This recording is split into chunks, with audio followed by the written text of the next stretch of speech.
Ironized Yeast presents Lights Out, Everybody.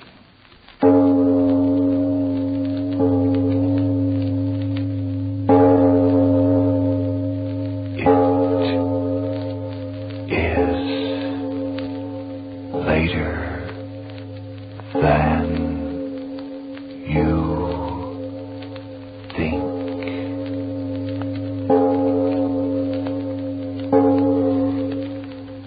Lights Out brings you stories of the supernatural and the supernormal, dramatizing the fantasies and the mysteries of the unknown. We tell you this frankly, so if you wish to avoid the excitement and tension of these imaginative plays, we urge you calmly but sincerely to turn off your radio now. This is Arch Oboler. For Ironized Yeast tonight, a story of that still small voice which civilized men call conscience. But first, Frank Martin. The way you feel, that can make all the difference in your life. If you're run down, losing weight, feel tired too much of the time, and if vitamin B1 and iron shortage is what's to blame, listen. Ironized Yeast tablets give you both vital substances, vitamin B1 with iron. Men and women who were short of them now tell how these pleasant little tablets help them regain glorious pep and energy and needed pounds. So today they can really enjoy living again. Folks, did you get that name? It's Ironized Yeast Tablets. And now, Lights Out, Everybody.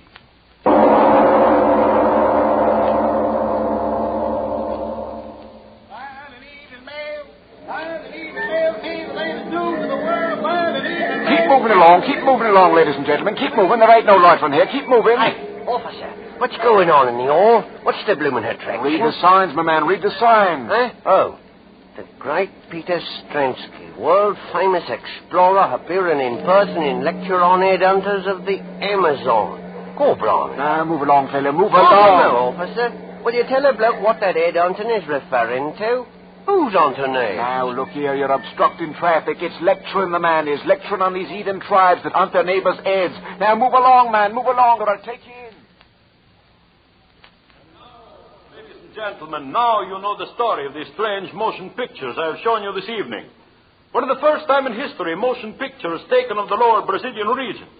Someday soon I hope to return to Brazil and bring back more cinematic records of the customs of these almost legendary savages, including actual specimens of heads and bodies taken and preserved in their bloodthirsty wars. When that day comes, I hope you will be as kind to me as you have been this evening. And so, good night until we meet again. Excellent lecture, Stransky. Excellent. Yes, it went very well indeed. Complete sellout. That headhunting theme meant excellent publicity in all the papers, you know. Yes, of course. Now, if you'll pardon me, my wife... Oh, but my dear Stransky, autograph. They paid to listen to my lecturing and see my motion pictures, not to get my autograph. I'm sorry, my wife, she will be waiting. Come, don't worry about her. She's well taken care of. Eh? What are you talking about? I just passed her backstage, and she had a handsome young gentleman having quite a tete-a-tete, don't you know? You will pardon me. John.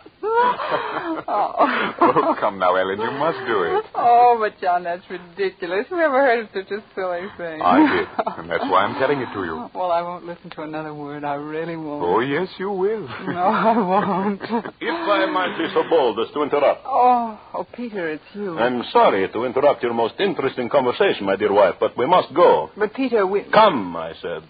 The automobile is waiting. But I'd... Very well, Peter. Good night, John. Good night, Ellen. Come. Get into the car, Ellen.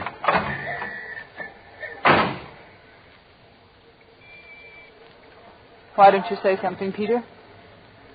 Yes. Yes, I will say something. This. Well, why don't you speak? Why don't you cry? I wouldn't give you the satisfaction. So, you save your tears for him, too. Say something. I'm leaving you, Peter. Leaving me? What are you talking about? I spoke clearly enough. I'm leaving you. Don't be a fool. I'm trying not to be. That's why I'm leaving you. I should have done it a long time ago. You'll go to him. No, I'm going to divorce you first, Peter. Divorce? I won't have any difficulty about that, I'm sure. No. Never a divorce for me. Never. You'll have no choice. Please stop the car. Yes. Goodbye. Ellen? I'm sorry for you, Peter.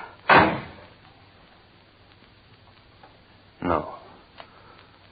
I'm sorry for you. And him.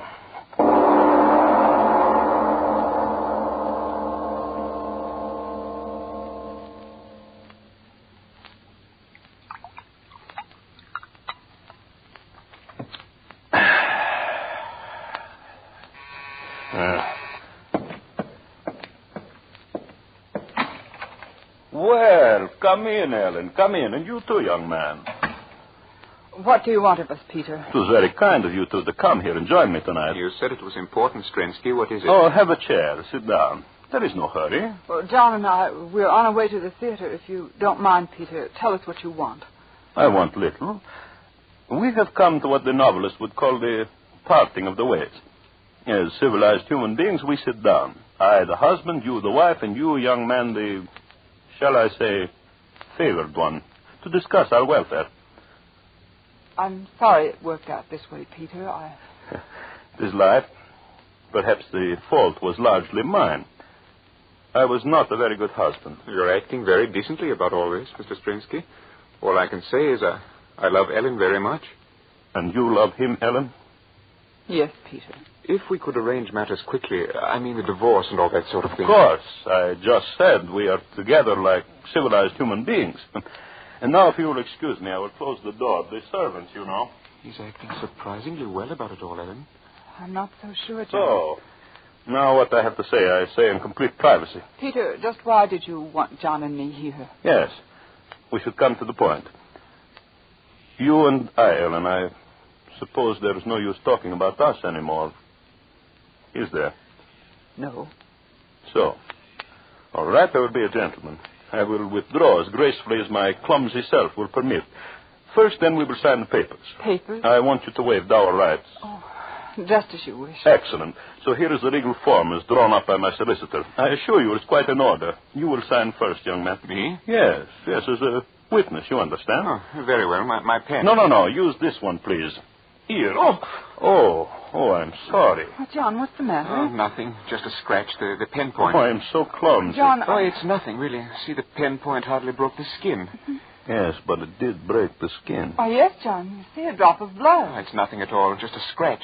Unimportant. Why did you laugh like that, Peter? He said unimportant, and yet it is the most important scratch your young man has ever known. How's that? What do you mean, Peter? What's wrong? You feel something, John? What? A constriction between the eyes, perhaps? Peter. Or maybe a strange pounding of the heart? Peter, Or what have you perhaps, done? John, your vision blurs. You hear strange sounds in your ears. A great lover? Peter, answer me. What have you done? John, are you all right? Tell me, are you all right? I don't know. My head, it's so strange.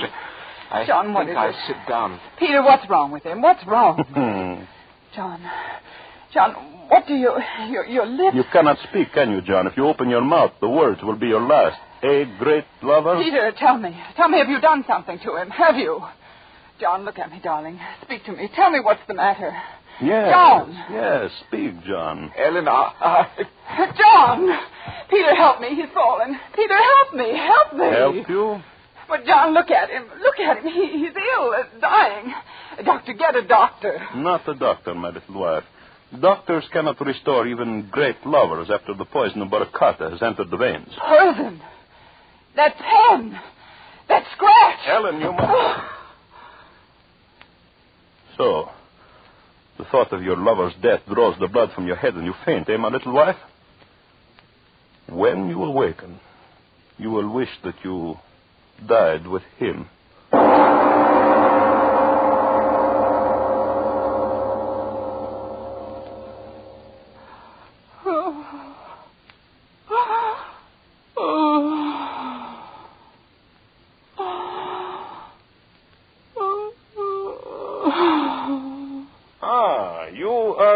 back again. My arm. You are bound in a chair. It is most discourteous of me, I know, but then, as you may remember, I always was a barbarian. John. John. You will keep your voice down. John. You've got to tell me. Where is he? Why am I down here? John's not dead. He can't be dead. There on that table. Under the sheet. Not John. Yes, John. John. You've killed him.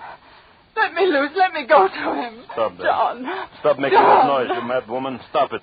Stop it, I say. All right, I'll stop you then. I'll stop you. All right. There, my little wife. Scream, yell, rave all you want. This gag over your mouth served its purpose well. Go on. Go on. You amuse me.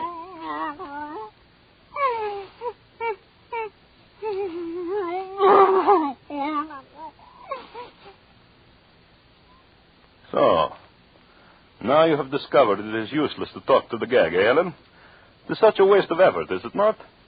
So now that you are silent, I can go on with my work. Most important work. Yes, you were right about what was on this table here. See? I throw off the sheet. And he was such a handsome man. Well, I must get to work. You no longer try to speak, my little Ellen. Does the sight of these beautiful surgical instruments frighten you? They need not. They're not for you. They are for John. Yes, he is dead. Dead. The poison too quickly, but you think I would let him rest in death? Oh, no. I loved you, Ellen. And as I loved you, I hate you. Watch closely.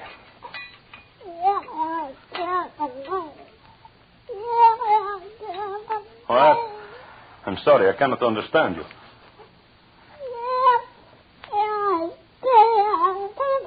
Oh, you ask me what I'm going to do. The knives, sharp knives, you see them? No, they are not to dismember your precious John. Flesh buried, decays, and is gone. I want your dear John with me for a long time. Again, you ask the question. I'm trying so hard to explain. He's dead, and he will be dead. But in his death, he will serve a purpose. You remember I told you my savage Brazilian friends, the Jivaros, have a quaint custom of shrinking and preserving the bodies of their enemies. Well, I studied their methods most carefully. John Douglas was my enemy. Here he lies. And I will do with him as the Jivaros do with their enemies. So, now you understand. When I'm through with him, your lover will be a little leathery-skinned man, a doll-like in size, a trophy for my trophy room. Who will suspect that in that little leathery doll-like figure is the body of an Englishman? And so he will amuse me in his death. Yes. And you will sit there, my little wife. You will sit in that chair for the many days it will take me to prepare the carcass. You will sit and watch me day after day as with smoke and with heat I make the strong body of your lover smaller and smaller. You will sit there.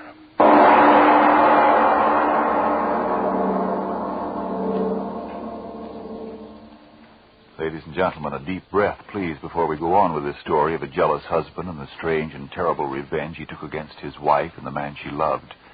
Yes, before we go on with tonight's lights-out story, a moment for relaxation and a return to the realities of today. The place is a shipyard, and a worker is saying, I quit my desk job because I wanted to help build ships to win the war, but I'm afraid I can't keep on. I'm losing weight. I'm so restless I lay awake most of last night again.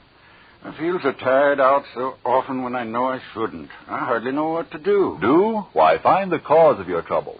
And if it's a deficiency of vitamin B1 and iron, get ironized yeast tablets. Vitamin B1 and iron? Ionized yeast tablets? I don't understand. You see, you're working harder now, so naturally you need more strength and energy.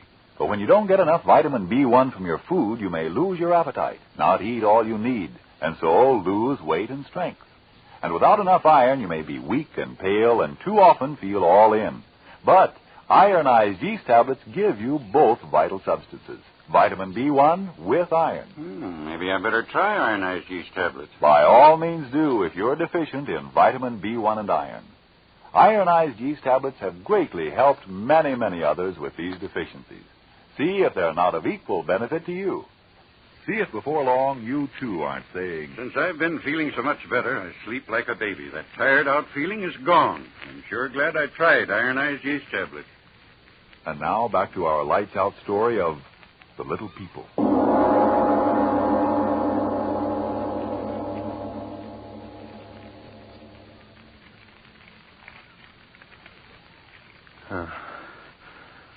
Fire is warm. Hell, warm, so very warm. The air filled with smoke. Dry, swirling smoke. See how it coils around him. At first, how often you cried out when I talked like this, but now you're silent. Weeks. How many weeks has it been? 4, 5, 6? It used to take my savage friends 10 weeks to dry and cure the bodies of their enemies. 10 weeks. And I have done it in 5. Look at him. 6 foot strong and broad he was, but now a doll in size, a small brown doll. Oh, what weary days they've been, filling the body full of sand and slowly turning in the smoke and the heat, not too quickly, not too slowly, not too close to the flames. And now, the man that was John Douglas, a doll, a brown doll of death. The flames are noisy. Noisy as you are silent, little Ellen. You are... Oh, I hadn't noticed. Your eyes are closed. Wake up. Wake up! Wake up, I say. You've got to look at him. Your eyes have got to see him. You've got to see him. You're speaking. I cannot understand you. The gag, yes, I will take it off. Sitting there all these weeks, you haven't got the strength. There, that does it. Your lips are free. Well, look at him, Helen. Look at him and tell me what you think of John Douglas now.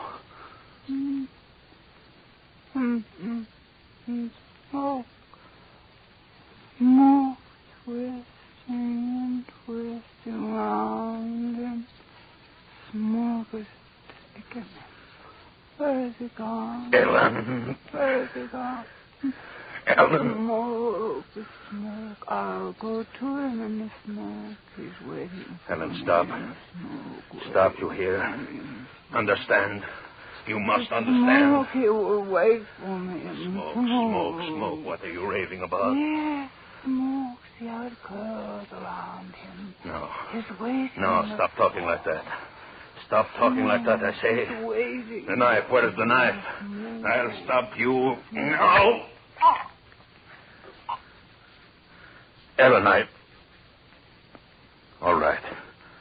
Dead. Up on the table with you. I must prepare you, Ellen, for the smoke and the fire. It took me 5 weeks with him, and now 5 more weeks with you. And then you will be as he is. Brown with the smoke of the curing fire. A little doll in size.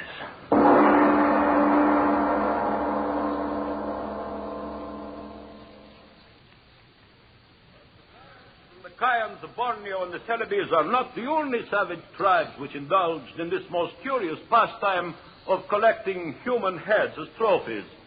In my travels in far-off places, I have come across at least 20 other races who participate in this strange custom. Let's get out of here, Mamie. Why, the man's as dry as dust. Oh, but who cares about headhunting men and the likes of that? Let's get out of here and go to a cinema. Quiet. All right. And they went raiding and killing their enemies, generally in nocturnal surprises. These savages severed the heads of the dead and returned with them to their villages. Members of the tribe believe their rank in the next world depends upon the number of heads secured. But, unquestionably, the most curious custom is found among the Javaros of South America, who not only sever the heads of their enemies, but also are known to shrink the bodies of the dead until they are small, almost doll-like in size. These bodies are kept in the large huts and treasured highly. And now, ladies and gentlemen, I have a surprise for you. In my recent trip to South America and my visit to the Javaros, at great personal risk, I was able to procure 2 of the macabre specimens. Yes, I have here in this trunk the shrunken bodies of 2 full-sized human beings. That is, at one time they were full-size, but now they are the size of large dolls. A man and a woman, ladies and gentlemen, perfectly preserved. The only specimens of their kind in existence outside of the sultry jungles of South America. Never before have they been seen or displayed upon the lecture platform, but tonight I am going to show them to you. And now you make your public debut, my 2 beauties. Ellen and John, the new sensation of the lecture stage. Ladies and gentlemen, if you please, presenting 2 perfect specimens, the only ones of their kind, of the secret process which enables the savages of the jungles of South America to reduce their enemies to doll-like size. Here we have a living man, about 6 foot in size during his lifetime, now reduced to midget size. And likewise, here a woman, once a living, breathing individual like you and you and you, now this horrible trophy of the curer's eye. You see, Ellen and John, they like you. You are a success. A huge success.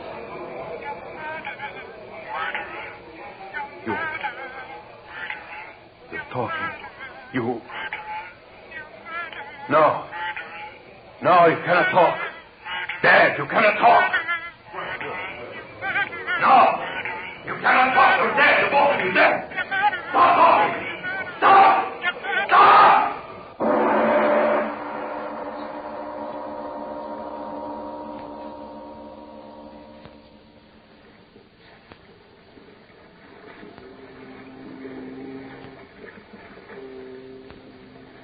Sure, Captain, it's a strange passenger we got aboard this time, I must say. Oh, you mean Strensky? Aye, strange he is, mate. But what's he running away from, sir? Oh, sure, mate, that ain't a proper question to be asking of a man when he lays as many pound notes on the table as that man did for this passage. Fit me out of England tonight, he said. And get him out of England I did. Now, could he be one of them embezzlers? Oh, aye, that he might. The trunk he was carrying, well, he wouldn't let any of the men lay a hand on it. He brought it down to the cabin himself. I'd like to get a look in it. Aye, and so would I. But he stays in that cabin of his all the time. He's down there now, and I'll bet he's looking in that trunk this very... The cabin door is locked. No one can come in when the door is locked. It's going to stay locked until we get there. South America, they won't get me there. No one will get me there. Why did I run away? What's the matter with me? No one heard them but I. No one in that audience but I. They're in that trunk there. There's 2 of them. Why don't I find out now if no one heard them but I? Why don't I? For sure. Yes, I must. No, they couldn't have talked, not they.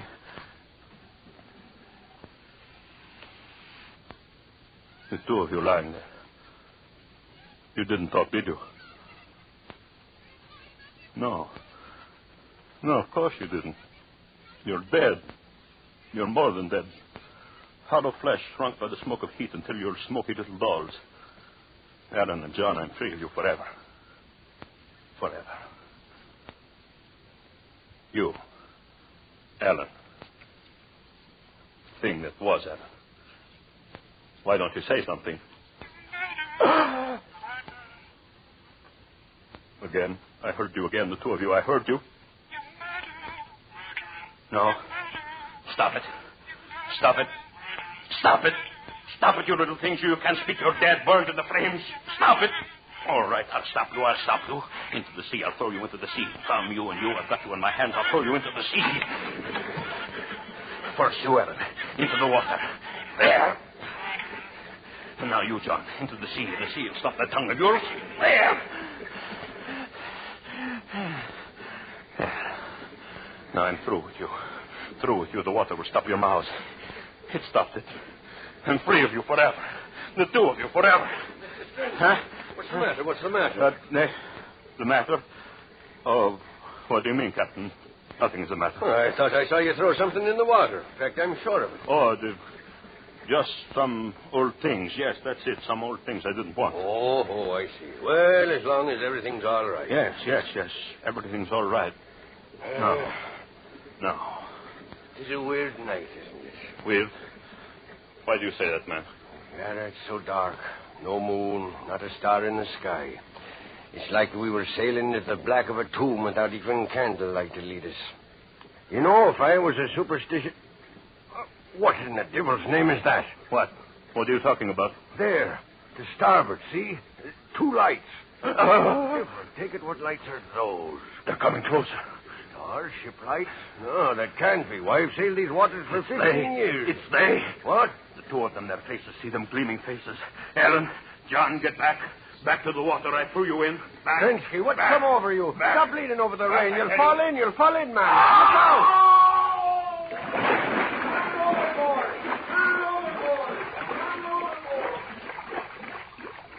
Help! I fell in. Help me! Here! I'm here! Save me! Save me!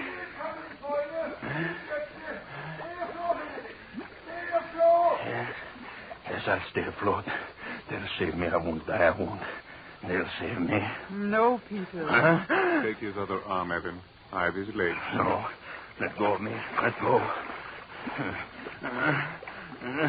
Come, Strensky. Going up. No. Stop. Ellen, John, the two of you, stop.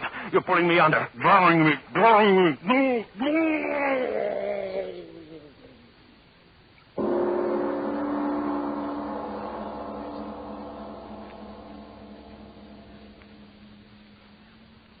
Well, Mr. Obler.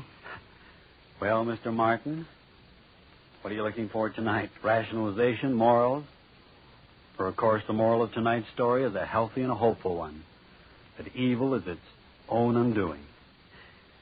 That reminds me, Frank, outside of Hitler, Hirohito, and Company, have you a nomination for the evilest man of the year? Well, leaving Hitler and his fang-toothed friend out of it sort of restricts me, doesn't it? No, because anyone who thinks that evil is impersonated only by the militarist is quite naive. But you have your say, and then I'll have mine. Do people say you're slipping, that you can't take it anymore? Well, if you're short on vitamin B1 and iron, if that's why you're losing your pep and sparkle, remember, ironized yeast tablets supply both vital substances. Of course, a rundown condition may be due to other causes. If in doubt, see your doctor. But if you simply need more vitamin B1 and iron, get ironized yeast tablets right away.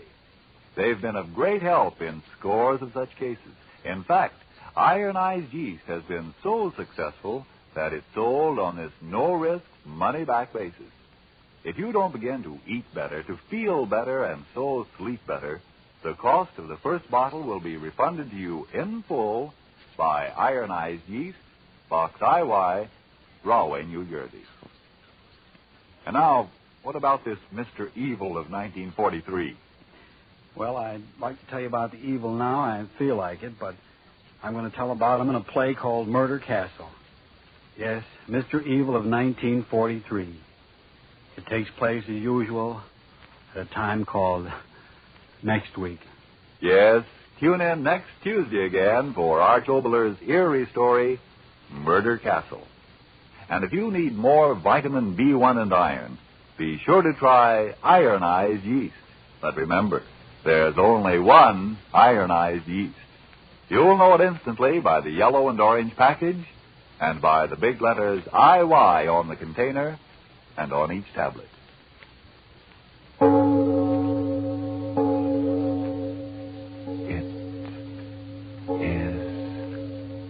later.